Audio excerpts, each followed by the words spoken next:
So what does the most accurate college football preview of the last few years have to say about the 2019 Wolverines? Find out that and more on this week's episode of Michigan Podcast next. But there's going to be one team that's going to play solely as a team. No man is more important than the team. No coach is more important than the team. The team, the team, the team. Looks deep for Anthony Clark. Waits for it. Hit. Caught. This is no time for that.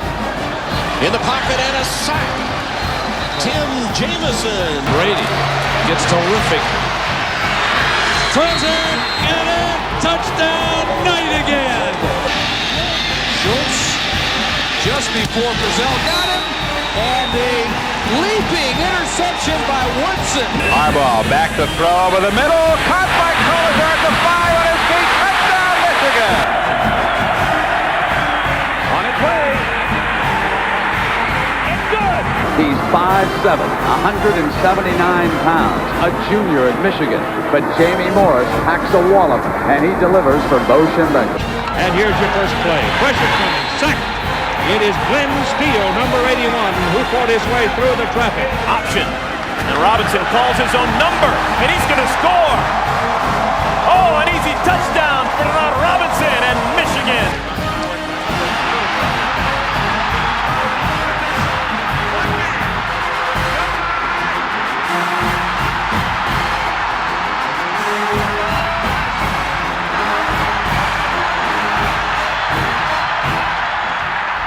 Win it. We're going to win the championship again because we're going to play as a team. And when we play as a team and the old season is over, you and I know it's going to be Michigan again. Michigan.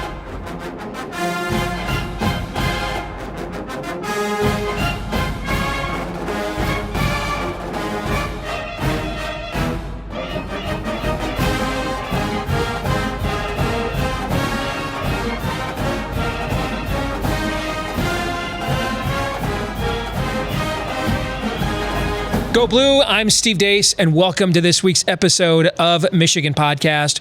We're going to be joined by the man behind Pick 6 Previews, which has been rated the most accurate college football preview, yes, ahead of Phil Steele's, Athlon's, etc., over the last few years. And we're going to find out what he thinks about the 2019 Wolverines and the college football season in general, coming up a little bit later on in this week's episode. But I want to begin this week with something I don't know that I can ever remember saying. You know, when Bo Schembechler left in 1989, the 24-hour sports news cycle was just becoming a thing. When Gary Moeller took over in the early 1990s, we still didn't have social media. Heck, we didn't have social media really en masse until Lloyd Carr left in 2007. So perhaps it's not a fair question to ask historically, given those factors. I mean, I have no idea what could have come out of Bo Schembechler's mouth if he was being monitored 24 hours a day and it could end up as a tweet, okay? I'm pretty sure nothing still would have come out of Lloyd Carr's mouth. He didn't like saying much regardless of the media environment. But hey, have you ever remembered a Michigan football coach doing as much as they possibly can to dial up expectations on his own team, as Jim Harbaugh is doing right now for the Michigan Wolverines? And I know there's this notion out there that Jim Harbaugh runs his mouth and then his team never delivers. The reality is he hasn't said much of anything the last couple of years. He's been far more willing to share his thoughts this offseason. But for the past couple of years, he really hasn't said much at all. And he's never really been one to talk up his team. You know, he's been dialing down expectations ever since he came here. He's been putting the team in the preseason submarine ever since he came here. Well, now we had this week yet another podcast that Coach Harbaugh made an appearance. And yet again, he's owning the expectations. He's not just owning them, he's dialing them up a notch. He is saying, hey, this is a special team. It's time to get over the hump. Time to win the Big Ten. Time to beat Ohio State, just like we saw at Big Ten Media Days, when Harbaugh said, hey, I think this is a special team, and I know the writers voted us first. That's where I would vote us as well. So I want to believe, as a Michigan fan, that one of the reasons we're seeing a more loquacious Jim Harbaugh this offseason is he actually thinks this year's team has the goods. And that's maybe the reason we didn't hear much the last couple of years. In 2017, he kind of knew, hey, we're a really young team right now, maybe the youngest team in the entire Power Five with all of those seniors. One returning starter, all those seniors gone to the NFL, 16 of them. One returning starter on the defensive side of the ball. Last year, remember, Shea Patterson wasn't granted immediate eligibility until May when the team was in France, which means you went through the entire spring when teams usually forge their identities without Michigan knowing, hey, is this going to be our field general or not? And then maybe you knew there might be a time period of immersion, of getting to know you. And then there was that opening game on the road in the prime time at Notre Dame where, great Michigan teams have gone into Notre Dame over the years and come out of there wounded with an L. So I want to believe that this year it is because he believes this year's team has what it takes to finally take things to the next level. Because here's what Ohio State and the inability to beat them. Here's what it's meant to the Michigan program under Jim Harbaugh, but then also historically. Under Jim Harbaugh, the Wolverines are 37-7 against everybody other than Ohio State and their bowl games. 37-7. That would be the second best win percentage in modern Big Ten history. It's like 845. That would be the second best win percentage in modern Big Ten history behind the 902 win percentage Urban Meyer just left Ohio State with. And if you want to know why Michigan tends to struggle in bowl games, well, if you look at Michigan's history, all time the Wolverines are just 7-16 in bowl games when they ended the regular season with a loss to the Buckeyes, 7-16. To put it another way, almost 2/3 of Michigan's bowl losses all time have come in seasons that ended with the ultimate downer, a loss to Ohio State. So historically, losing to Ohio State doesn't give Michigan the momentum it needs to go into the postseason, number one. But what it has meant for the Jim Harbaugh era is it has altered Michigan's trajectory into the postseason at all. It's been the reason that the Wolverines haven't yet been to Indianapolis under Jim Harbaugh. So, hey, he's right. It's time. But can you imagine what our reactions are going to be here in a few months? With Jimmy building up all this hype, if the Wolverines don't come through again, if they let us down that Saturday over Thanksgiving weekend against the Buckeyes again, can you imagine what that's going to feel like after the coach dialed up all these expectations? Here's my solution. Don't let that happen again. Now that football season is here, it's a great time to support Michigan Podcast via Patreon. We'd love to get over 100 patrons on Patreon by the time the season kicks off on August the 31st. And there's 3 ways that you can support us on Patreon. If you pledge $1 a month, that's just a great way, if you like our content, just to say thank you for putting this together for you all across the maize and blue landscape all year long. If you are in our exclusive club for $5 or more per month, then you get exclusive content. Like you can see, I recently posted my bestest bets for the college football season win totals in 2019. We will also have exclusive instant reaction podcast after games and other content that we set aside, like my point spread picks and others that we do for those of you that are supporting us at $5 a month. And then if you'd like to join our booster club, that's $25 or more a month. You also get your name and business mentioned in the credits, a shout out in the show as well. So a way to promote any message that you have, with some standards around here, obviously, or a business that you'd like us to promote for you as well, for just being a booster for $25 or more per month. And thank you to all of you that have been supporting us all year long as we head into our 3rd season on Michigan Podcast. All right, back here on Michigan Podcast, and I'm going to give away one of my little trade secrets as a college football idiot savant. There's a great website out there called Stasson.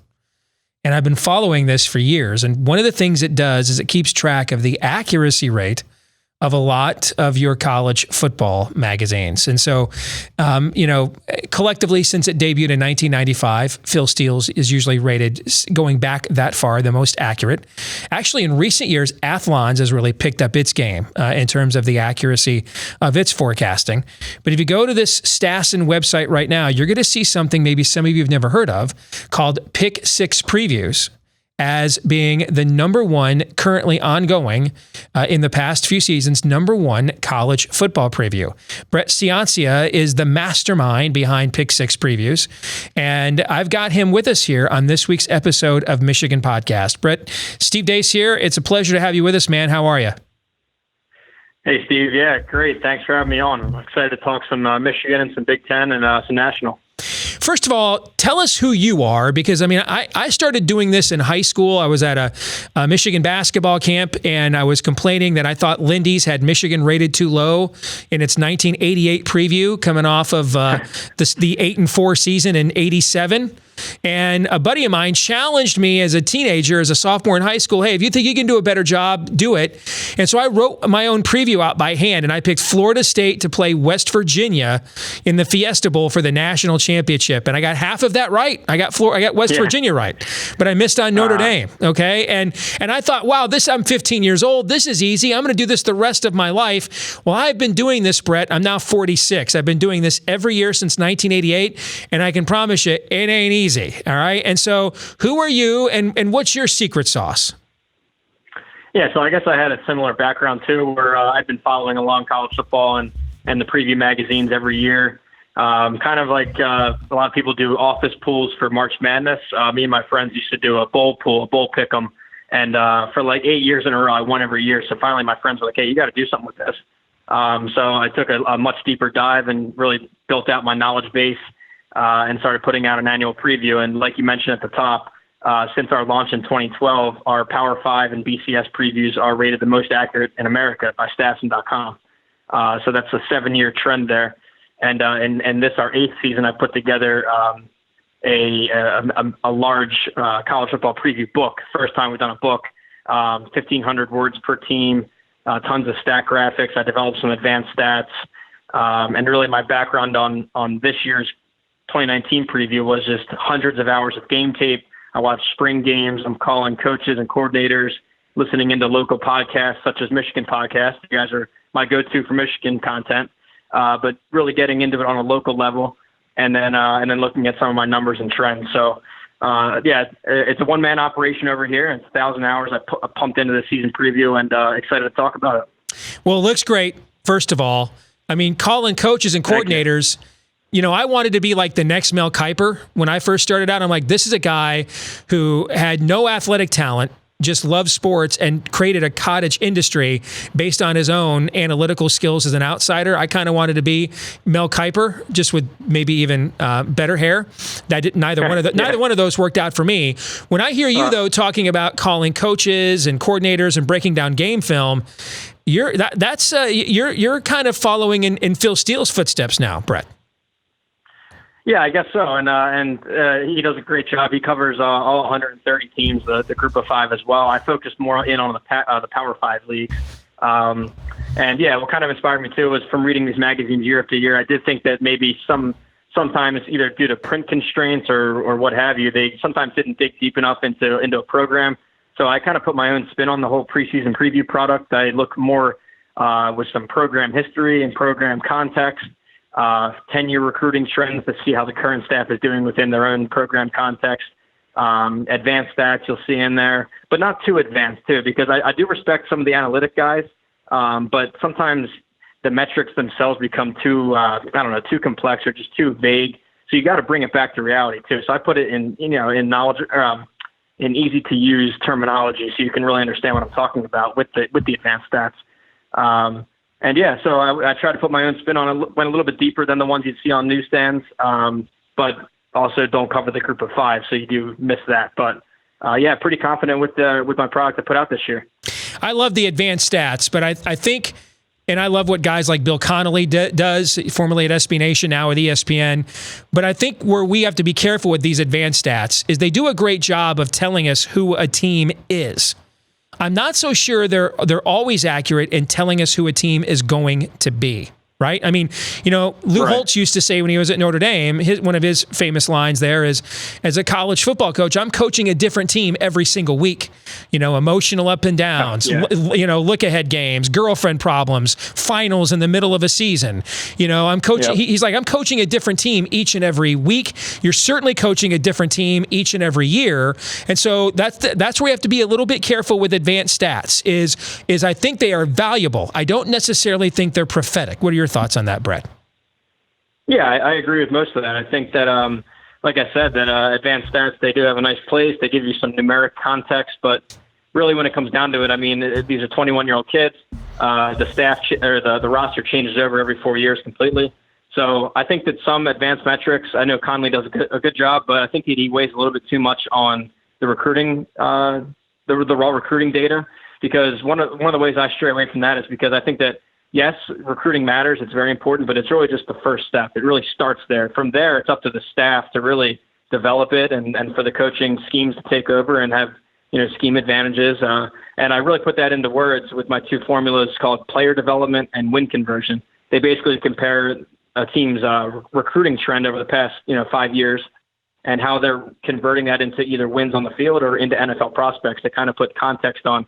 Yeah, so USC, they recruited at the top 5 level, but it doesn't matter if they're not producing it or have competent schemes. They're losing games. They're not sending as many to the pros relatively. So that's my way of, yes, you start with recruiting, but then you kind of put it through these other formulas to see really what you have on hand. So, yeah, I think that advanced metrics they're important. They're interesting. But you need to get out and watch the game tape too. One last note on that is I saw after the Alabama-Clemson title game, the beatdown, that Bill Connolly said that if they had a rematch, if they had 10 rematches, Alabama-Clemson, that he would pick Alabama all 10 times because his numbers told him. So, I mean, dude, you got to get out and watch the game a little bit too. Analytics are important, but you can't live in the numbers like that. You got to use your eyes a little bit too. So that's where I implemented all the game tape and the game study. Brett Ciancia is here with us from Pick Six Previews on this week's episode of Michigan Podcast. Well, let's get to your preview, and let's start on a national level before we get to Michigan and the Big Ten. Because when people see your playoff picks, they're going to balk right away that there is a name missing from your projected Final Four, and that would be the Alabama Crimson Tide. Now, when I released my preview, and since high school, I've always done it more as a forecast than a preview, trying to predict how I think the season will end. And I had Utah just on the outside of making my Final Four in the playoff.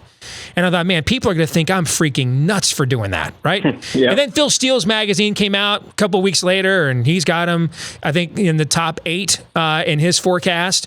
You've got Utah in the playoff in your forecast, so I wasn't any kind of edgy trailblazer at all. A lot of the analytics guys, such as yourself, you guys love Utah. You have Utah in the playoff and not Alabama. Let's start there. Explain yourself. Yeah, sure. So really for the playoff with me, I kind of bring it down to a simpler term. I think that there's 4 spots and there's 5 leagues, so I try and find 4 conference champions that are most likely to end up with undefeated or 1 loss. So starting with that framework, Clemson I have as an easy number 1. I think there's no real challenger in the ACC for them this year. The number 2, I have Georgia actually beating Alabama this year. The last 2 times they played, they were extremely close, and actually, if you look at win probability numbers within the game, Georgia had a 95% chance in both games. That 2017 national title and then last year's SEC title game. I mean, it's not even a hot take to say they should have won both of those, or at least could have won both of those. And I think we'd be viewing Georgia a lot differently if they had stuck to what the numbers tell us there. So I have them finally breaking through. And then at the 3rd spot, which will upset a lot of your viewers, but we'll talk later about the Big Ten, is I do have Ohio State out of the Big Ten over Michigan in the East Division there. And then it came down to the 4th spot. And really, for me, that was down to either the Big 12 champion or the Pac-12 champion. And for me, whoever you think out of Oklahoma and Texas, I think the champion out of the Big 12 is going to finish with 2 or more losses. I think they're going to split the series head-to-head right away. And at least for Texas specifically, I think they'll lose to LSU. So for me, it came down to, you look at Utah, they have a lot of great stuff coming back.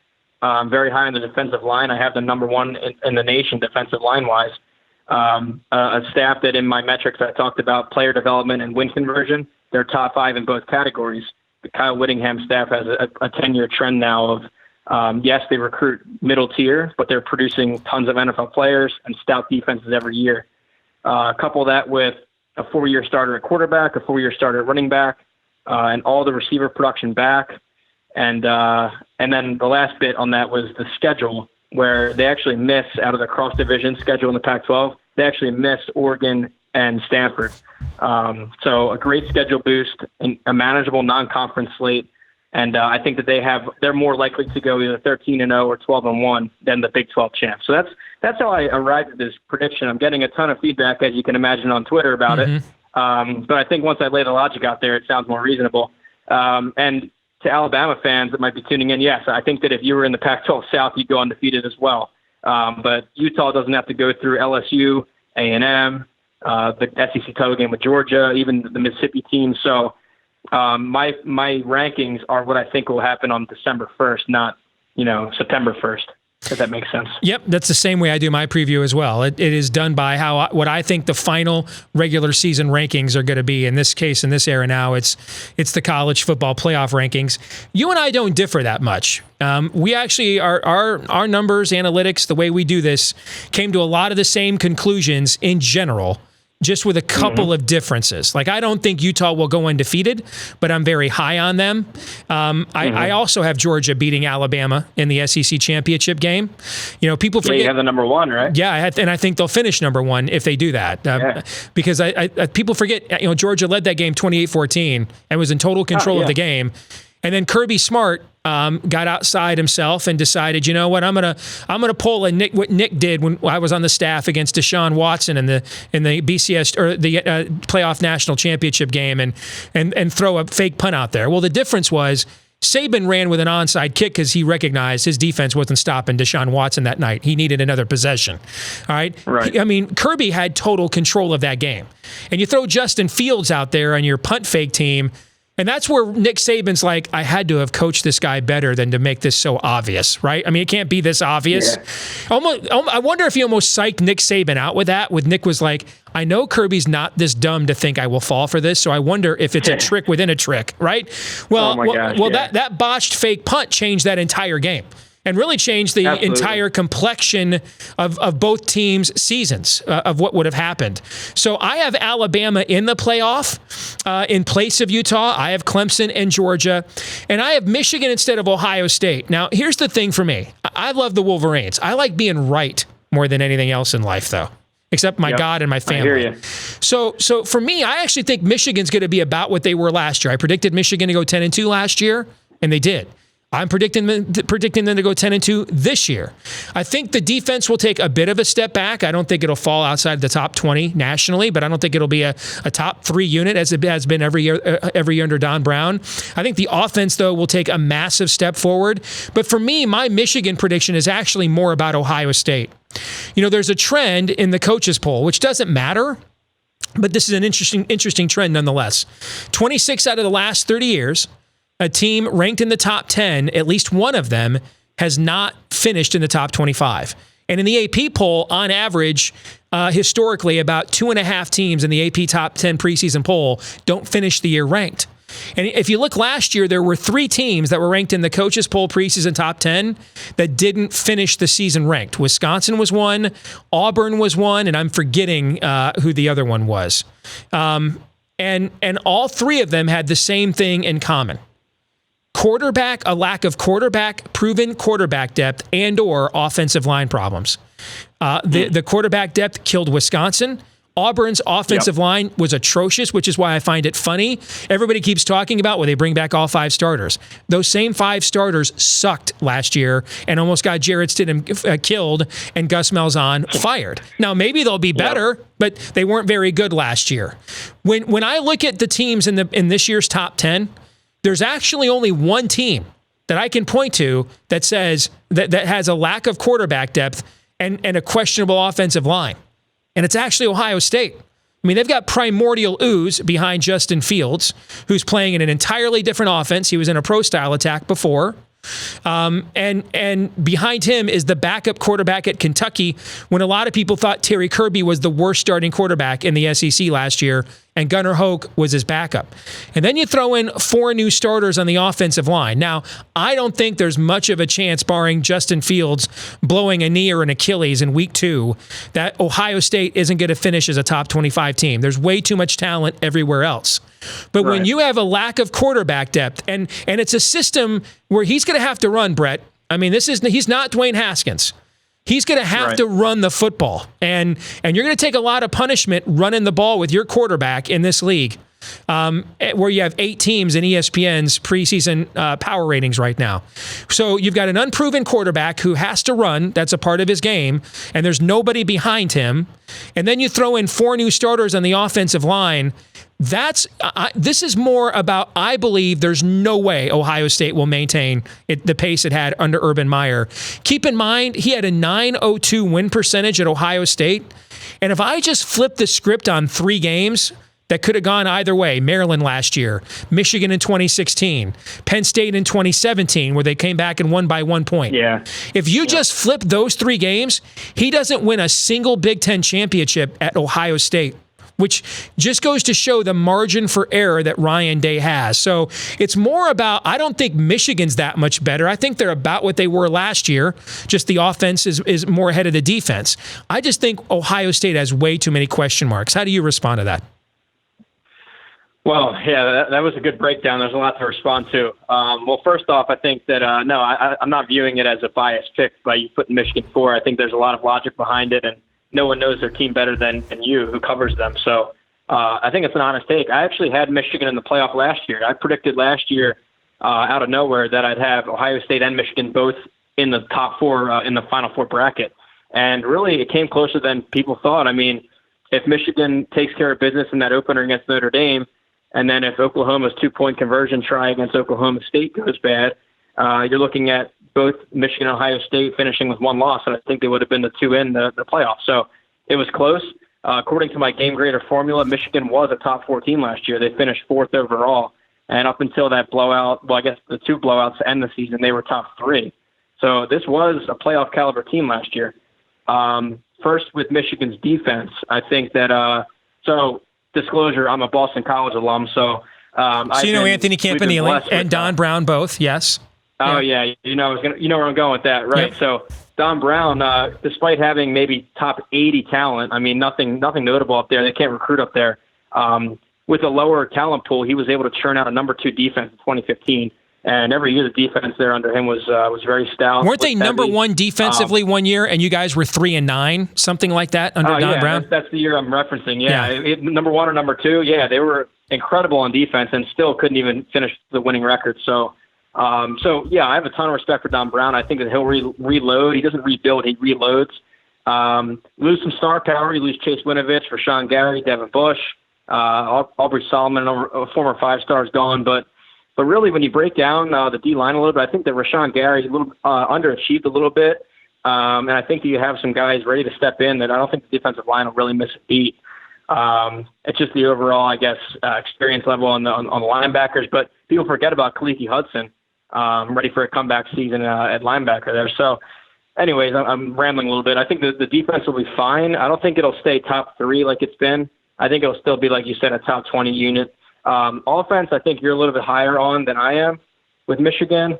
I'm a little bit worried about the scheme change. I guess it does play into their strengths. I know the receiver core might be the best you've had there since probably the Lloyd Carr days. I mean, that thing is loaded. Donovan Peoples-Jones. You even get Tariq Black back from injury. Nico Collins, I think he's going through a little bit of injury too, but he'll be back. And then the emergence of Mike Sanristel, who I guess those first 3 names I mentioned were more outside receivers and kind of proven commodities, but to have this inside slot guy all of a sudden really breaks us into an elite unit. And he's getting the most freshman receiver hype out of here since Steve Preston. So excited there. The offensive line is incredible. I mean, there's really no flaws there. You can go 4 guys are All-American quality or All Big Ten quality for sure. So I'm really high on those 2 units. Shea Patterson, yeah, I think he's a great player. I want to see him in this new system. It's still an unknown to me. because Michigan historically has been that under center, power I, or I guess I formation, power run game, the traditional Big Ten offense. So to hear, I remember hearing rumors about, we're going to modernize, or we're going to bring in Josh Gaddis.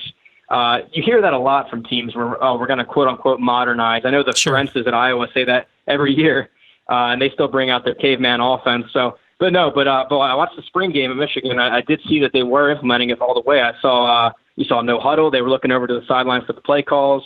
A lot of up-tempo stuff, shotgun almost every play, which was weird to see for Michigan. But yeah, so I think they are going through with it. I think that it's a good experiment. It's definitely uncertainty to me. Now we flip over to Ohio State. People right away will knock the coaching change, and I think there will be definitely some transition there. But we did see almost a whole month of Ryan Day's Ohio State program last September during the suspension, and they played 3 great games. They beat a talented TCU team before they started getting injured. And you saw his impact on the offense. He moved them from what was a 65-35 percentage run-heavy offense with Urban Meyer, a lot of quarterback power with J.T. Barrett those years. He moved that more towards a 50-50 balance, which actually trended a little bit pass-heavy with Dwayne Haskins, and really got his playmakers into open space and got the ball. I'm sure you remember that, obviously, the Michigan game. Those crosser routes are brutal with their speed. So I love their talent at running back and receiver. The offensive line, sure, it is a concern, but you need to remember that they have recruited almost at an Alabama level. It's really Alabama 1, Georgia 2, and then Ohio State a definite 3 nationally the last 5 years. So it's a little bit of blind faith, but I know that there has been some strong recruiting there, and that hasn't just disappeared overnight. So I think they'll be able to replace some of their starters. Certainly not as much of a certainty as Michigan's O-line, but I don't think that it's something to throw them out of the top 10 about. And then defensively, this is really where I moved Ohio State into a Big Ten champ level from a 9 or 10 win team, was the defense. Because yes, last year it had issues. There's no mistaking it. It wasn't just the Purdue game either. You could have seen the warnings coming where they gave up multiple 80-yard runs to Oregon State, 500 yards to TCU. They let McSorley scramble all over them. And then finally against Purdue, the levee broke down. But really what it was to me was it was too complex of a scheme. The linebackers at times looked really slow. They were hesitant. They weren't really just playing freely. And what they did here, bringing in actually a couple of Michigan coaches with Greg Madison and out Washington, they're throwing that complex playbook, Schiano's playbook, out the window. They're saying, you know what, we're not doing that. We're going to let our talent play. We're going to let our guys play freely, run around the field. And I think you're going to see that. I think you're going to see more speed, less thinking, and just more action. So I'm actually really excited with the defense there. They're top 10 in returning production, so everything's back. So that's where I am with Ohio State. The last question mark really is a quarterback. I felt a lot better about this back in March and April. Then I saw the spring game. He was brutal in the spring game. Yeah, brutal. Yeah, I know. You see the one highlight, like, he threw that one long ball. But, yeah, that was a terribly underthrown pass, and it was a great play by the receiver. So, yeah, I'm a little bit worried after seeing that. And then to have Matthew Baldwin, the backup transfer, you're right, there's no depth there behind him. And all we really saw of Justin Fields last year was him in somewhat of a wildcat package at Georgia. For whatever reason, Kirby Smart and the offensive staff there didn't really let him air the ball out much. It was basically a running back at quarterback.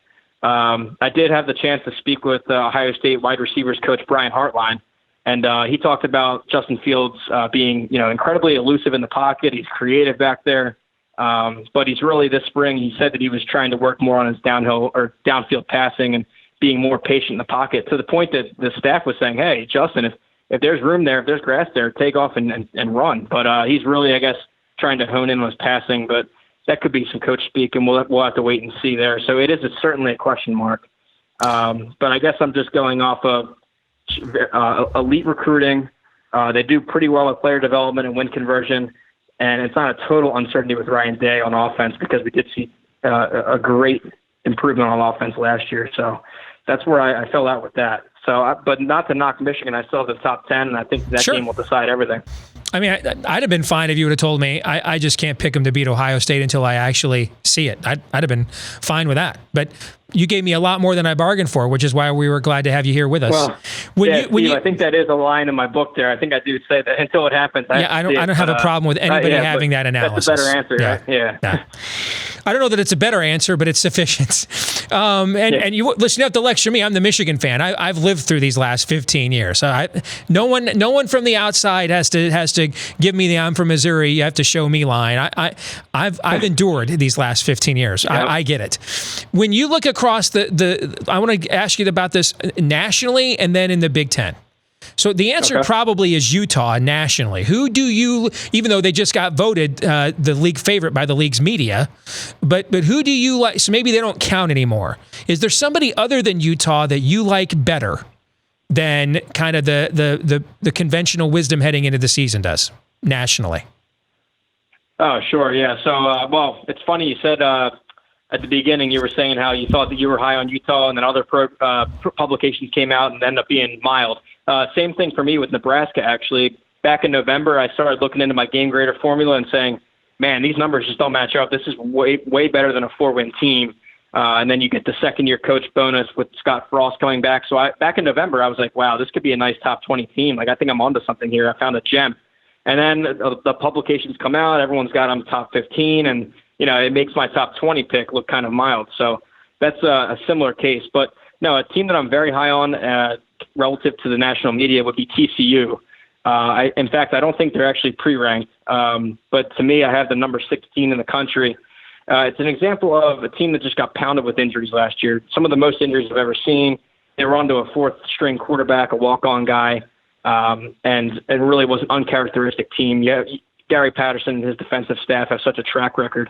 Now they get a ton of players back. They finally have 4-star, 5-star talent at quarterback. It's just a matter of who emerges. The running back stable is really full. Receivers are great.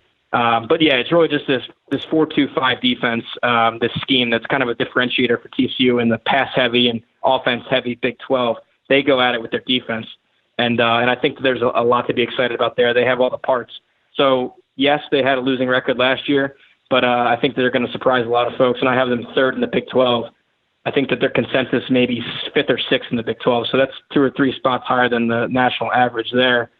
Who else? Texas I have a little bit higher than everyone else. Everyone has Oklahoma as just, I think we're going too far. I was on board at first, early in the offseason with Texas.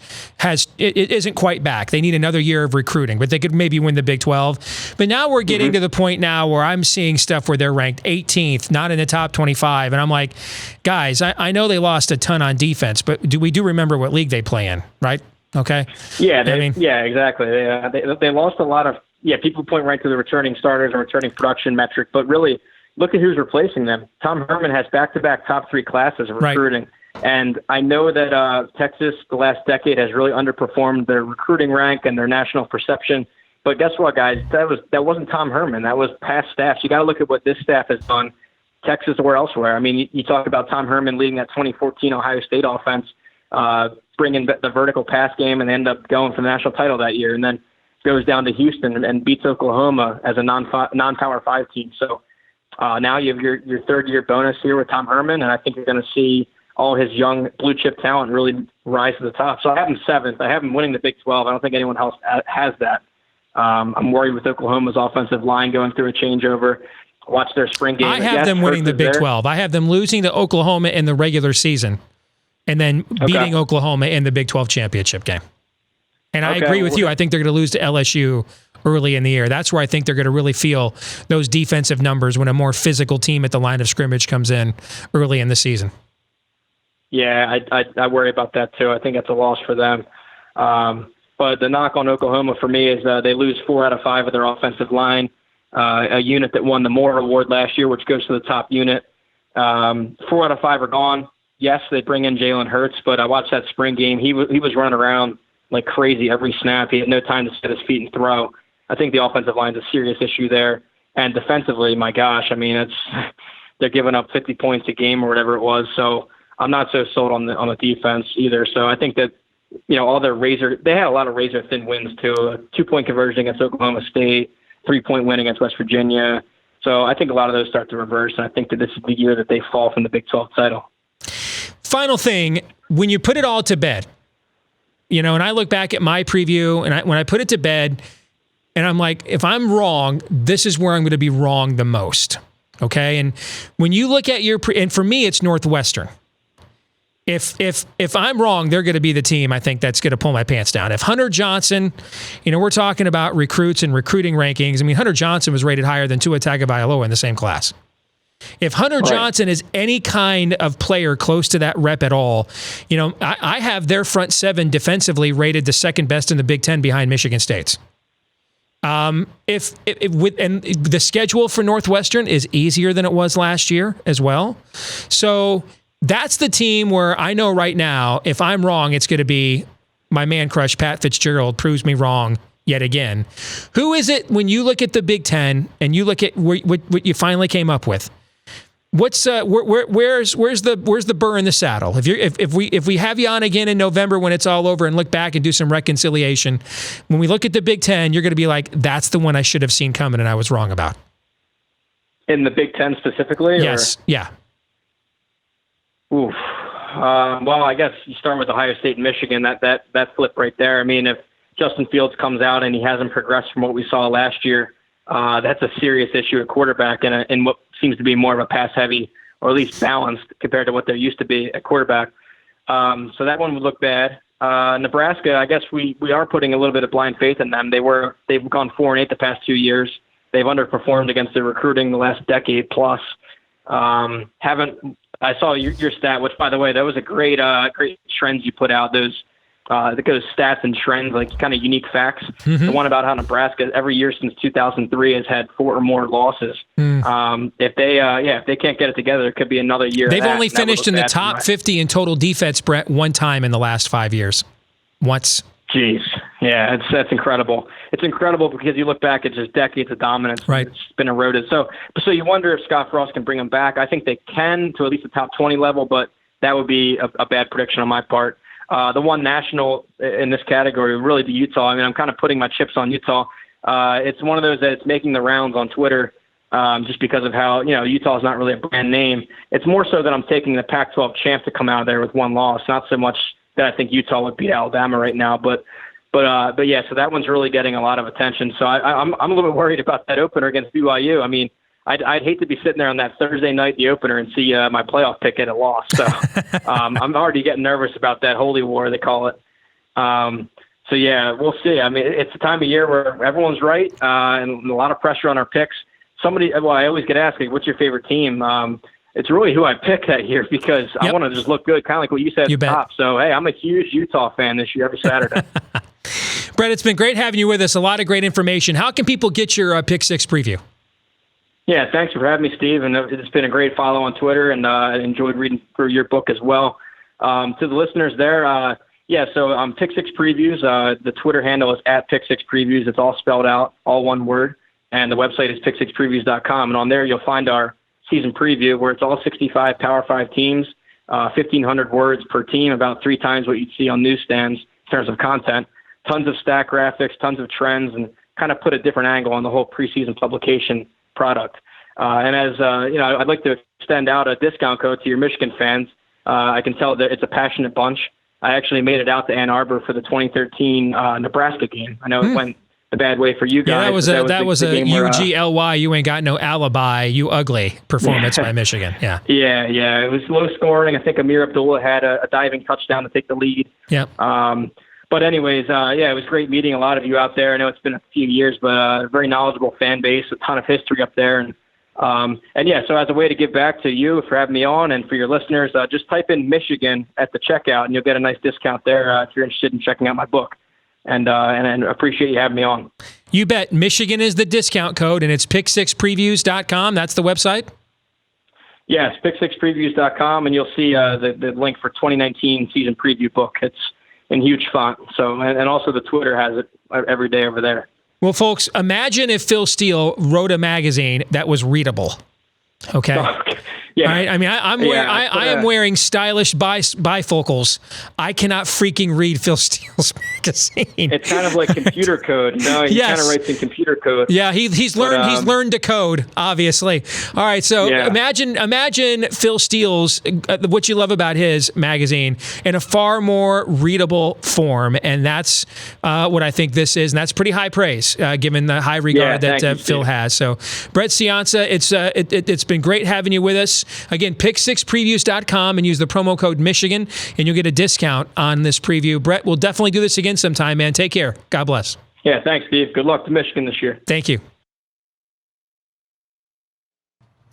Hey, if you want to keep up with what we think about Michigan athletics all week long in between episodes of Michigan Podcast, check out our website at wolverinedigest.com. For example, we've got a brand new story up there looking at all of the potential starting fives in the Big Ten now that Franz Wagner's in the fold for the Wolverines, and you can see where Michigan stacks up against the rest of the conference. There's ways to keep up with our coverage of the football team, basketball.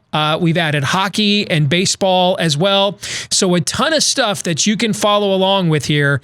And we have a video each and every morning we put up as a way of just saying kind of good morning and catching you up on whatever the big news was from overnight for the Michigan Wolverines. So you can follow us on the website, Recruiting 2, at wolverinedigest.com.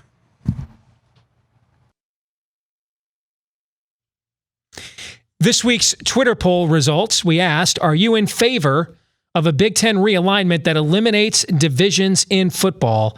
72% of you said yes, which I believe is the correct answer. In fact, on a future episode, we're going to talk about why I am heavily in favor of that format, and I think it'd be a big boost to the Big Ten. That brings us to this week's question of the week. It comes from Perry. Is Michigan comfortable not being an elite team, not making the playoff, or beating Ohio State? No.